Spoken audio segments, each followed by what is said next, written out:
10 boating hacks. 10. If you're still using an old-fashioned compass with an electrical light, twist the two wires around each other, otherwise it will be a large source of compass error. Nothing, of course, compared with the lack of accurate compass on your smartphone. 9. An anchor can get so well hooked that one person can't haul it up in the morning. When this happens, bring the boat up right above the anchor, then tie it down well and run the boat backwards several meters to break the bite. 8. If starting at point A and are heading to point B, you can draw a straight line on the chart showing that you are somewhere along that line. A depth reading taken at the same time will give you an idea of where you are along that line. Using time and speed will also give you a similar, fairly accurate reading. You can, of course, use a GPS or a chart plotter, but always have paper charts on board. They work without satellites or electricity. They do, however, run on brain power, so know how to use them. 7.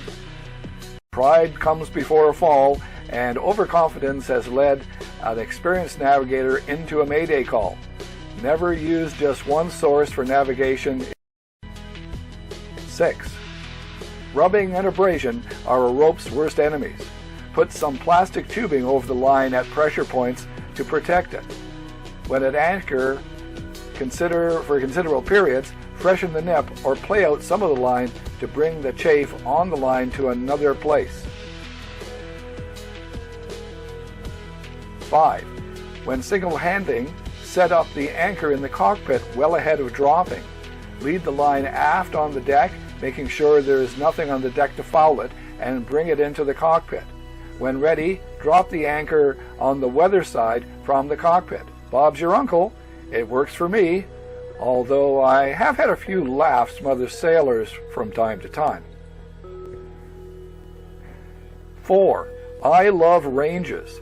They're also called transits, by the way. When navigating difficult waters, they can keep you off the shallows and rocks.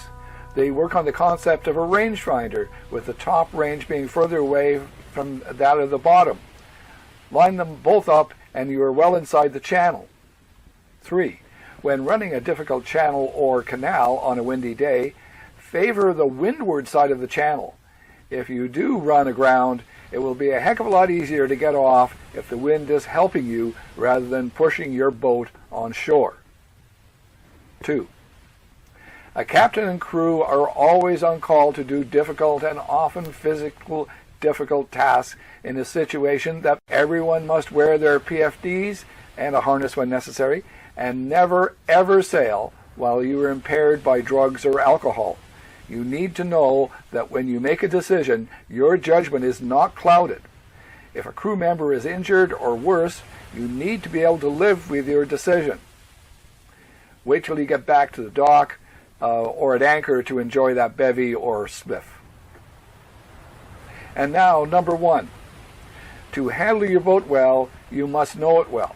Know what it will do, how fast it will go, how to steer it in reverse, and how much space it will take to turn.